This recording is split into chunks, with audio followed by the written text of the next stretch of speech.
Hi മക്കളെ, എൻ്റെ പേര് സെയ്ദ്. എൻ്റെ സബ്ജക്റ്റ് കെമിസ്ട്രി ആണ്. കഴിഞ്ഞ 7 വർഷമായി ടീച്ചിങ്ങിനകത്ത് പ്രവർത്തിച്ചു വരികയാണ്.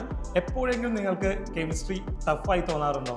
പേടിക്കേണ്ട, കെമിസ്ട്രി വളരെ എഫക്റ്റീവായിട്ടും സിമ്പിളായിട്ട് പഠിക്കാൻ നിങ്ങളോടൊപ്പം ഞാനും ഉണ്ടാകും. ഞാൻ മാത്രമല്ല, എൻ്റെ കൂടെ മഹിമ മിസ്സും ഉണ്ടാവും. ഹായ് ഡിയേഴ്സ്, എൻ്റെ പേര് മഹിമ. ഫ്യൂച്ചറിൽ കെമിസ്ട്രി ഫാക്കൽറ്റിയാണ്. കഴിഞ്ഞ കുറച്ച് വർഷമായിട്ട് ഈ ഫീൽഡിൽ തന്നെയാണ് വർക്ക് ചെയ്യുന്നത്. കെമിസ്ട്രി എന്ന് പറയുന്നത് വളരെ ഇൻട്രസ്റ്റിംഗ് ആയിട്ടുള്ള ഒരു സബ്ജക്റ്റാണ്. ഒരുപാട് ഇൻട്രസ്റ്റിംഗ് കോൺസെപ്റ്റ്സ്, അതുപോലെ തന്നെ കുറേ അടിപൊളി റിയാക്ഷൻസ് എല്ലാം അടങ്ങിയിട്ടുള്ള ഒരു ഫൺ പാക്ഡ് സബ്ജക്റ്റ് ആണ്.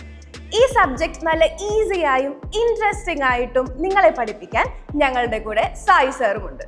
ഹലോ മക്കളെ, സായി സാറാണ്. ഒരു 8 വർഷമായിട്ട് കെമിസ്ട്രി പഠിപ്പിച്ചുകൊണ്ടിരിക്കുന്ന അധ്യാപകനാണ്. അപ്പോൾ എല്ലാവർക്കുള്ള പ്രശ്നം എന്താ വെച്ച് കഴിഞ്ഞാൽ വളരെ ബുദ്ധിമുട്ടുള്ളൊരു സബ്ജക്റ്റാണ് കെമിസ്ട്രി എന്നെല്ലാവരും വിചാരിച്ചിട്ടുണ്ടാവും. പക്ഷേ നിങ്ങൾ ഇഷ്ടപ്പെട്ട് പഠിക്കാൻ തയ്യാറാണെങ്കിൽ ഏറ്റവും സിമ്പിളായിട്ടുള്ള സബ്ജക്റ്റാണ് കെമിസ്ട്രി. അപ്പോൾ കുറേ കോഡുകളും കുറേ ട്രിക്കുകളൊക്കെ ഉപയോഗിച്ചുകൊണ്ട് കെമിസ്ട്രി ഇഷ്ടപ്പെടുത്തി പഠിപ്പിക്കാനായിട്ട് ഇവരുടെ കൂടെ ഞാനും ഉണ്ടായിരിക്കും. നമുക്ക് എല്ലാവർക്കും ചേർന്ന് കെമിസ്ട്രി സെറ്റാക്കാം. All the best.